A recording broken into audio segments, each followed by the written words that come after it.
찬양 감사합니다.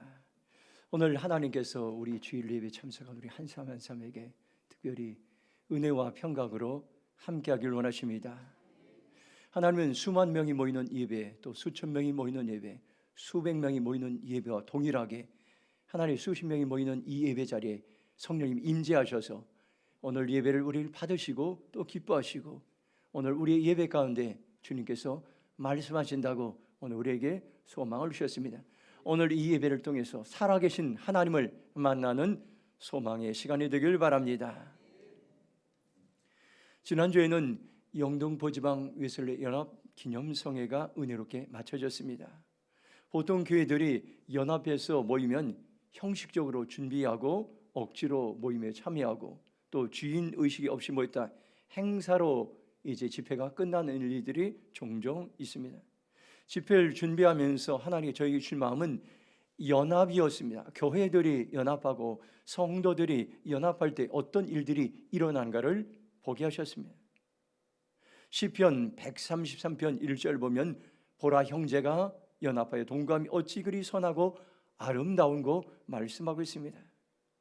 하나님께 지금도 우리에게 연합하는 교회, 연합하는 성도, 연합하는 모임에 하나님께서 복을 주시는데 제가 왕의 지도록 책에서 연합의 정의를 보니까 공동체의 비전을 달성하는 가장 힘있는 행동으로 나 자신보다 그리스도의 몸과 비전 공동체를 더 사랑하는 것이다 이렇게 말했습니다.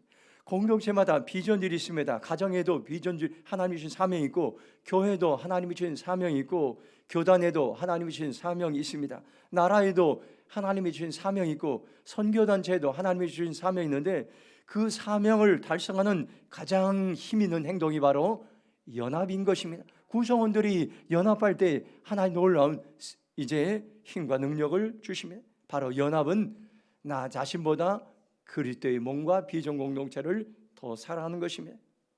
우리가 하나님의 말씀에 의지해서 존 웨슬리 회심기념 연합성에 모였을 때 많은 은혜를 부으셨습니다. 강사님들이 어려움을 통하여 낙심하지 않고 하나님을 만나서 고난을 이겨내고 사명을 이루어가는 아름다운 이야기들에 우리가 감동을 받고 도전이 되었습니다. 강사님들 통해 내가 만난 하나님에 대한 간증을 듣고 우리도 그렇게 살아가겠다고 결단은 하는 시간이 있었습니다. 연합 집회를 위해서 기도해 주시고 또 참여해 주신 성도들께 감사드립니다. 오늘 우리가 여전히 살아가는 세상은 힘들고 어렵지만은 그런 소망이 있습니다. 한번 따라서 하겠습니다. 하나님의 말씀을 붙잡으면 여전히 소망이 있습니다. 아무리 세상이 어렵더라도 하나님의 말씀을 붙잡으면 여전히 믿음이 생기고 여전히 소망이 생기고 여전히 희망이 생깁니다. 하나님은 어떤 분입니까요? 아브라함은 살아계신 하나님을 만나서 이렇게 고백했습니다. 죽은 자를 살리시는 하나님입니다. 없는 것을 있게 하시는 하나님입니다. 바랄 수 없는 중에 바라게 하시는 하나님입니다. 오늘 우리가 하나님을 만나면 동일하게 죽은 것과 같고 바랄 수 없는 이제 절망 가운데도 소망을 하나님께서는 갖게 하십니다. 이 시대에도 여전히 하나님은 대한민국에 관심을 갖고 계십니다. 하나님은 여전히 대한민국을 사용하셔서 전 세계를 섬기는 선교하는 나라, 제사장 나라의 사명을 감당하기 원합니다. 그렇게 해서 하나님은 여전히 이제 대한민국이 하나님께로 돌아와서 세계를 섬기는 코리아로 사용하길 원합니다. 오래전에 1988년 서울 올림픽이 있었습니다. 코리아 인 더 월드, 세계 속에 대한민국을 만들었습니다. 세계 지구촌에 대한민국을 알리는 계기가 되었습니다. 그 당시까지는 세계 여러 나라에 대한민국이 어디에 있는지 알지 못했습니다. 그런데 이 일을 계기로 많은 사람들이 대한민국을 알게 되었습니다. 2002년도 한일 월드컵이 있었습니다. 코리아 위드 월드, 세계와 함께하는 대한민국을 만들었습니다. 지구촌의 243개국의 나라와 동등하게 어깨를 마주하며 함께하는 계기가 되었습니다. 2018년도 평창 동계 올림픽이 있었습니다. 코리안 포드월 세계를 섬기는, 세계를 위하여 하나님께서는 대한민국을 준비하셨어요. 한국 문화가 세계에 이제 열풍을 일으키고 한국 노래가 세계에 열풍을 일으키고 나라마다 한국어를 배우기 위해서 한국을 방문하길 원하는 젊은이들의 꿈이 있었습니다. 지금도 하나님께서는 대한민국을 세계 속에서 사용하고 계시고 앞으로도 계속 사용을 원하는데, 그렇게 우리가 해야 될 일이 있습니다. 다시 한번 여러분들, 우리 교회가, 한국 교회가 다시 한번 부흥해야 합니다. 말씀의 부흥이 일어나고, 예배의 부흥이 일어나고, 기도의 부흥이 일어나고, 전도와 선교의 부흥이 일어날 때에 이 땅에 소망이 있습니다. 한국 교회가 다시 한번 부흥하면, 우리 교회가 다시 한번 부흥하면 일어나는 현상이 있는데, 한국 경제가 다시 활성화되고 한국 정치가 다시 안정화되고 절망하던 다음 세대들이 다시 일어날 수 있다는 소망을 가지시기 바랍니다.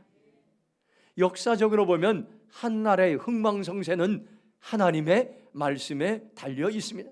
과거 역사를 보면 말씀이 부흥하면 나라가 부흥하고 경제가 부흥하고 정치가 부흥했습니다. 그러나 한 나라의 말씀이 쇠퇴하면은 나라가 쇠퇴하고 경제가 쇠퇴하고 정치가 타락했던 것입니다. 하나님께서는 오늘도 말씀의 부흥을 이루기 위해서 우리를 말씀의 자리로 초청하셨습니다. 성경에는 많은 사람들이 말씀의 부흥을 이루고자 본보기가 되었던 사람들이 있습니다. 특별히 나라적으로 가장 어려울 때에 말씀의 부흥을 이루었던 한 사람이 있는데, 오늘 말씀의 에스라입니다. 그는 제사장이기도 하고 말씀을 연구하는 학자였습니다. 이스라엘은 많은 고난의 역사들이 있었습니다. 바벨론에 의해서 이방 땅에 포로로 끌려가서 70년 동안 고통을 당했습니다. 이것은 선지자를 통해 예언한 말씀이 그대로 이어졌습니다. 70년이 지난 후에 1차로 포로가 귀환하는데, 지도자 수룹바벨을 중심으로 돌아온 사람들은 무너진 성전을 먼저 건축합니다. 성전 재건에 힘썼습니다. 2차 포로로 귀환이 있었는데 돌아온 백성들은 에스라를 중심으로 해서 성전에서 말씀 부흥을 일으켰습니다. 그리고 3차 포로 귀환은 12년 후에 돌아온 백성들이 느헤미야를 중심으로 무너진 성벽을 재건하였습니다. 에스라와 느헤미야는 같은 시대에 이스라엘의 회복과 부흥을 위해 일했습니다. 에스라는 말씀 부흥을 주도했고 느헤미야는 무너진 성벽을 재건함으로 이스라엘의 회복을 위해 애썼던 것입니다. 오늘 에스라 7장 10절 말씀을 우리 다시 한번 소리내어 함께 읽겠습니다. 같이 읽겠습니다. 시작. 에스라가 여호와의 율법을 연구하여 준행하며 율례와 기라를 이스라엘에게 가르치기로 결심하였더라. 아멘. 세번역 성경으로 보면 이렇게 말씀합니다. 에스라는 주님의 율법을 깊이 연구하고 지켰으며 또한 이스라엘 사람들에게 율례와 규례를 가르치는 데 헌신했다고 말씀하고 있습니다. 우리가 말씀의 부흥을 경험하려면 어떻게 해야 됩니까요? 에스라는 세 가지를 결심했습니다. 오늘 이 결심이 저와 여러분의 결심이 되길 바랍니다. 첫째는 하나님의 말씀을 연구하고, 둘째는 하나님의 말씀을 지키고, 셋째는 하나님의 말씀을 가르치기로 결심합니다. 무너졌던 성전이 재건된 그곳에서 다시금 말씀의 부흥이 일어나기를 간절히 소원했습니다. 그리고 그 일에 전생애를 바쳤습니다. 첫 번째로 오늘 우리에게 주신 말씀은, 말씀의 부흥을 경험하려면 하나님의 말씀을 깊이 연구해야 합니다. 에스라는 가장 먼저 힘쓴 일이 뭡니까요? 말씀을 깊이 연구하는 일에 힘썼습니다. 그는 무너진 나라를 어떻게 하면 회복시킬 것인가 고민하면서 그 삶의 이제 우선순위에 말씀을 연구하는 일에 몰두했습니다. 우리가 말씀을 연구하면 나와는 거리가 먼 것이라고 생각할 수 있습니다. 학자나 교수들이나 할 수 있는 것이라고 생각할 수 있습니다. 그러나 그렇지 않습니다. 여기에서 여호와의 율법을 연구했다는 것은 하나님의 말씀을 알았다는 것입니다. 누구나 어느 사람들이든지 하나님의 말씀을 여러분들 알기를 소원한 자들은 성령님은 그곳에 임재하셔서 우리에게 말씀을 계시해 줍니다. 우리 누구나 성경을 통하여 하나님의 말씀을 알아갈 수 있습니다. 성경 말씀을 알아갈 때 두 종류의 사람들이 있습니다. 하나는 세상에서 공부하는 것처럼 머리로나 지식으로 정보로 말씀을 알고 하나님을 알아가는 사람들. 이것은 우리의 삶을 변화시키는데 아무런 도움이 되지 않습니다. 예수님 당시에 성경을 연구했던 유명한 랍비들이 얼마나 많이 있었습니까? 그들은 구약 성경 전체를 암송하는 랍비들도 있었습니다. 평생 율법을 연구하는 사람들조차도 메시아로 오신 예수님을 알지 못했으며 오히려 배척하고 십자가에 못 박았습니다. 우리가 지식으로나 정보로 이제 말씀을 대하면 하나님을 만나는 일에 아무런 도움을 얻지 못합니다. 또 다른 방법이 있습니다. 하나님을 아는 방법, 말씀 아는 방법은 경험에서 아는 것입니다. 성경에서 알다란 말은 이 말의 원어는 야다입니다. 경험에서 아는 것들, 체험에서 아는 것을 안다라고 이렇게 말씀합니다. 우리가 성경을 통하여 하나님의 말씀을 연구할 때 머리로나 지식으로 아는 것이 아니라 그 말씀을 내 삶에 적용하고 그 말씀을 내 삶에 실천하고 그럴 때에 우린 비로소 말씀을 알아가게 되고 하나님이 누구인지를 알게 되고 깨닫게 됩니다. 예레미야 9장 23절 말씀 한번 같이 읽도록 하겠습니다. 함께 읽겠습니다. 시작. 여호와께서 이와 같이 말씀하시되 지혜로운 자는 그의 지혜를 자랑하지 말라.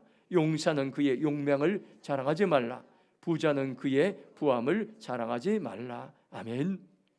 하나님은 지금도 이 말씀에 깊이 응답하는 사람들을 찾고 있는데 자랑하지 말아야 될 세 것을 말씀하고 있습니다. 지혜를 자랑하지 말라고 했습니다. 이것은 학력이나 스펙을 말합니다. 그리고 용맹을 자랑하지 말라고 했습니다. 이것은 권력을 말합니다.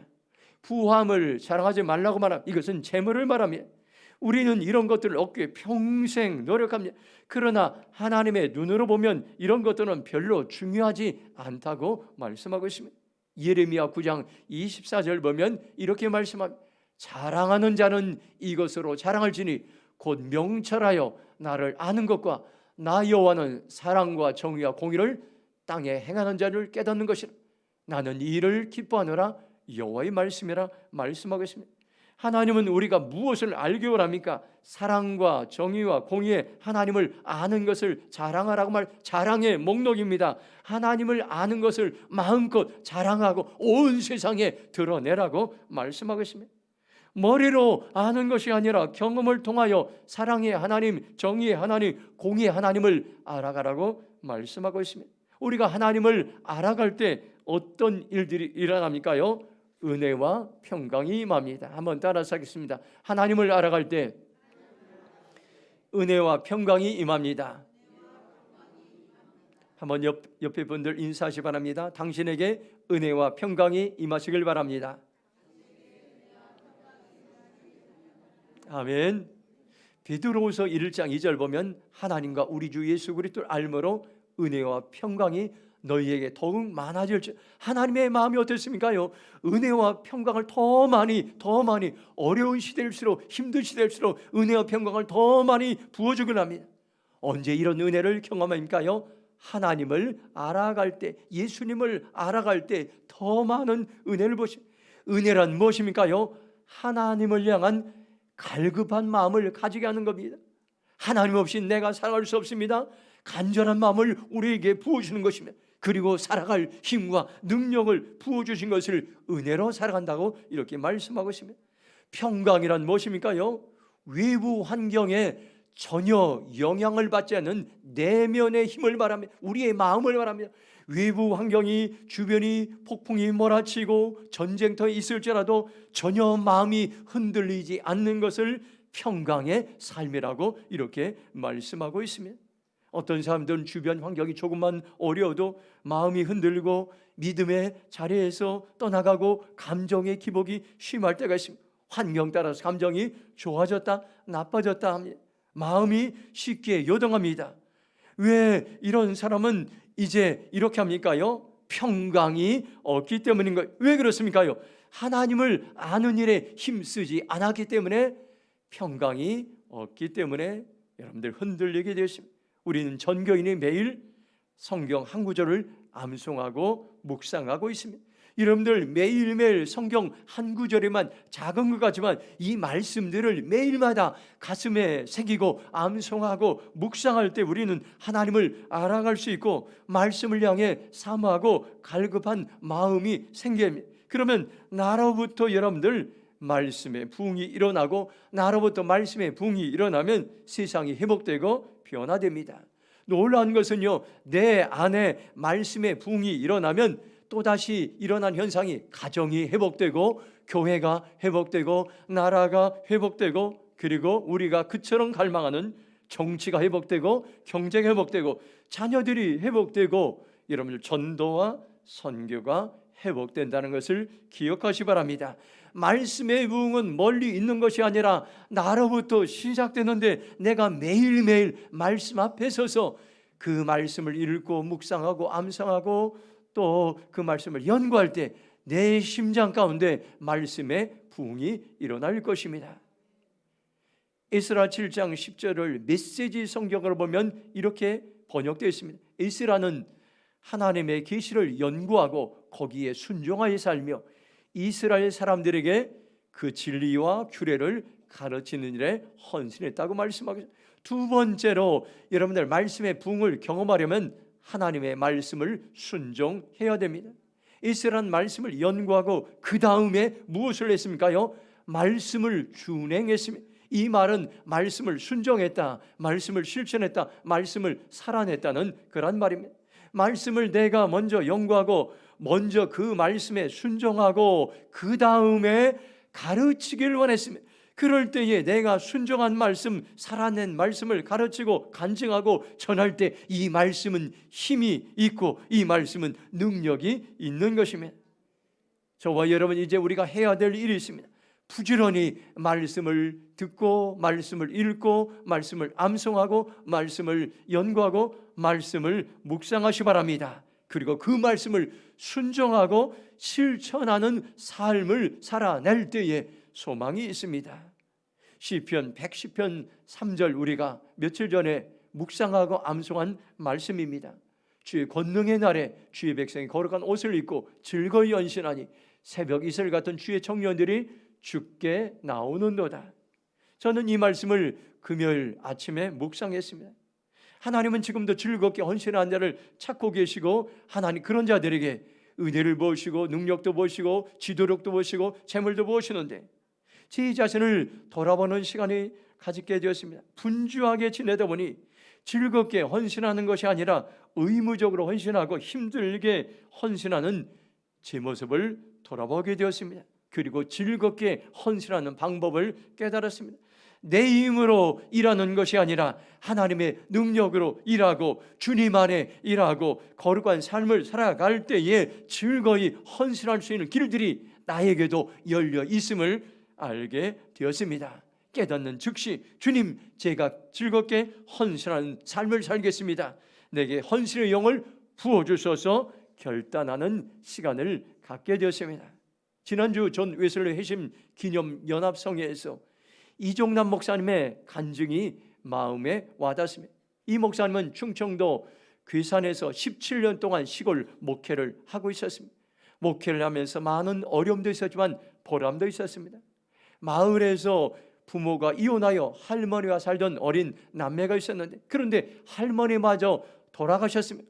어린아이들은 고아가 됐습니다. 이 아이들을 목사님 집에 데려다가 자식으로 기르면서 이제 어린이들을 사랑하게 되자 교회에 이제 그 시골 교회에 어린이들이 모여들기 시작했습니다.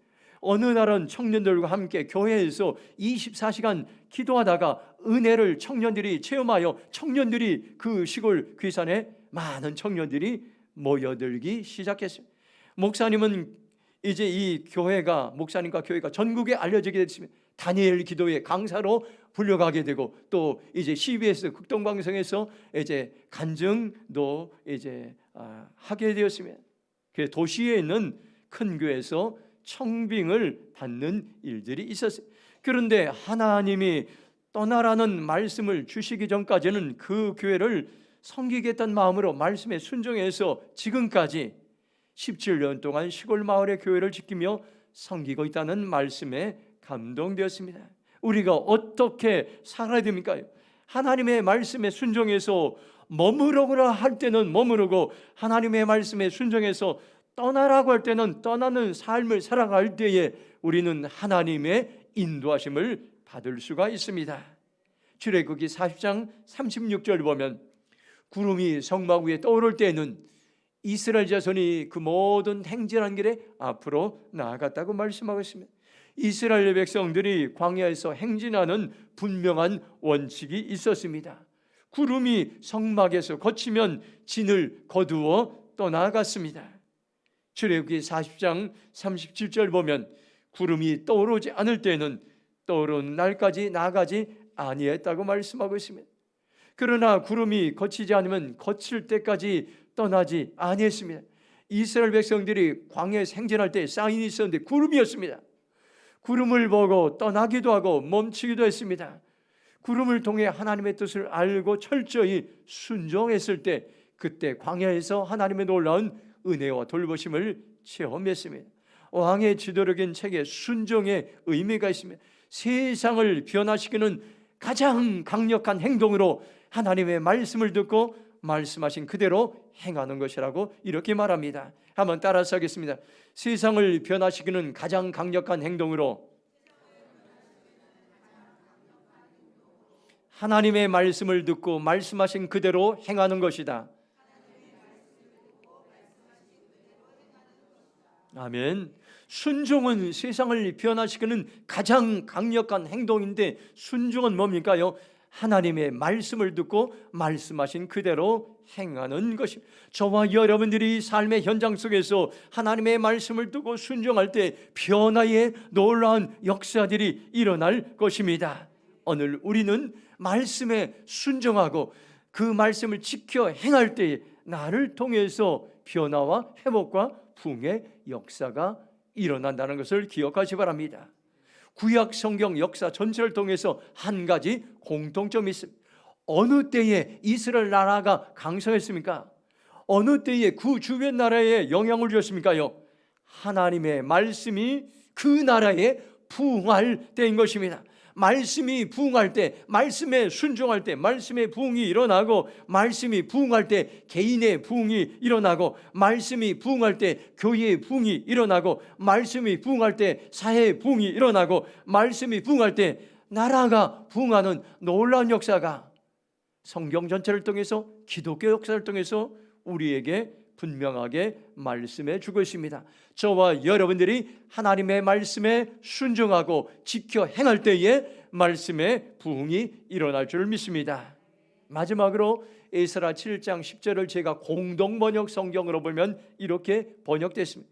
이제라는 야훼의 법을 깨쳐몸소 실천할 뿐 아니라 그 법령들을 이스라엘 사람들에게 가르치고 싶은 마음밖에 없었다. 에스라는 여러분들 그 하나님의 말씀을 연구하고 그리고 살아난 다음에 그 말씀을 어떻게든지 이스라엘 백성들에게 가르치고 싶은 그 마음, 한 가지 열정으로 그는 살아갔다고 말씀해 주고 있습니다. 세 번째로 여러분들 말씀의 부흥을 경험하려면 하나님의 말씀을 가르쳐야 합니다. 에스라는 말씀 부흥을 전 삶을 다했어요. 말씀을 알고 행하고 지키고 가르치는 일에 전 생애를 들였습니다. 여러분이 살다 보면 때로는 어려운 일을 당합니다. 그리고 여러분들 힘든 일을 당합니다. 그러면 환경 때문에 누구 때문에 그렇게 이야기하지 말고 먼저 말씀 앞에 나아가시 바랍니다. 그리고 내가 살아낸 말씀을 간증하고 가르치는 일에 힘쓰시기 바랍니다. 그러면 우리 안에 놀라운 은혜가 임할 것입니다. 마태복음 28장 20절 보면 내가 너희에게 분부한 모든 것을 가르쳐 지키게 하라.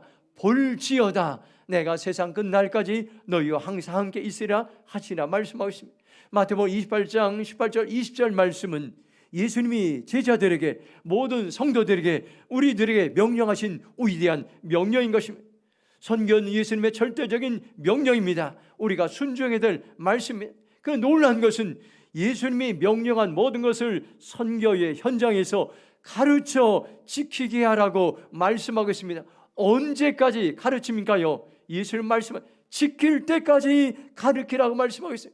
우리가 그 말씀을 지키지 아니하면 아는 것이 아닙니다. 머리로 아는 것이고 지식으로 아는 것, 정보로 아는 것입니다. 우리의 삶의 현장 속 우리의 몸으로 그것을 이제 행할 때에 비로소 이 사람은 이 말씀을 안다라고 성경은 말씀하고 있습니다. 그런데 놀라운 것은 말씀을 가르쳐 지키게 하는 현장 가운데 하나님은 세상 끝날까지 그 현장에 너희와 항상 함께 있으리라고 말씀하고 있습니다. 내가 너희들을 도우리라고 말씀하여, 내가 그 현장에 너희들의 친구가 되고, 내가 그 현장에 너희들의 아버지가 되고, 내가 그 현장에 너희들의 상담가가 되고, 내가 그 현장에 너희들의 목자가 되어서 너희들과 함께 영원히 함께 계시겠다고 우리에게 말씀하고 있습니다.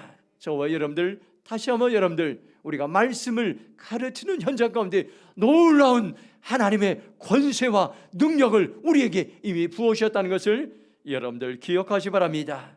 오늘 말씀을 통해서 하나님의 말씀을 연구하고 준행하며 가르치기에 힘썼던 에스라에게 어떤 은혜가 임했습니까? 오늘 에스라 7장 6절 보면 이렇게 말씀합니다. 이 에스라가 바벨론에서 올라왔으니 그는 이스라엘 하나님께서 여호와께서 주신 모세 율법 익숙한 학자로서 그의 하나님 여호와의 도우심을 입음으로 왕에게 구하는 것은 다 받은 자이다. 이렇게 말씀하고, 이 놀라운 말씀은 하나님의 도우심을 받았다는 것입니다. 에스라는 이제 왕에게 구하는 모든 것을 하나님께서 도우셔서 받게 하셨습니다. 말씀의 부흥이 일어날 때 어떤 일이 일어납니까? 하나님의 도우심을 우리는 받을 수가 있습니다. 우리가 하나님께 도움을 받는 비결은 말씀의 사람이 되는 것입니다. 지금 이 하나님의 말씀의 부흥을 경험할 때라는 것을 여러분들 기억하시 바랍니다. 세상은 흉흉하고 혼란하고 혼탁하고 낙심하고 절망적이면, 그러나 유일한 길은 말씀의 사람들이 이 땅 가운데 교회 안에 일어나는 것입니다. 말씀을 연구하고 말씀을 여러분들 순종하고 말씀을 가르칠 때 말씀의 부흥이 우리 안에 일어나고 세상이 회복되고 세상이 재건되고 세상이 이제 다시 한번 변화될 것입니다.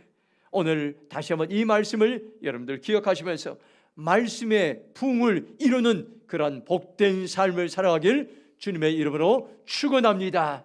기도하겠습니다. 이 시간 동성으로 기도하겠습니다.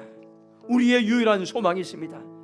세상의 정치 지도자들에게 소망이 있는 것도 아니고, 세상의 경제 지도자들에게 소망이 있는 것도 아니고, 세상에 여러분들 소망이 있는 것이 아니라 하나님의 백성들에게, 성도들에게, 교회들에게 말씀의 부흥이 일어날 때 이 땅의 경제가 활성화되고, 말씀의 부흥이 일어날 때 정치가 안정화되고, 말씀의 부흥이 일어날 때 대한민국이 다시 한번 살아날 것입니다. 주님, 우리 안에, 내 안에 말씀의 부흥을 일으켜 주시옵소서. 주여처럼 동서로 기도하며 나있습니다. 주여, 아버지 하나님 감사합니다.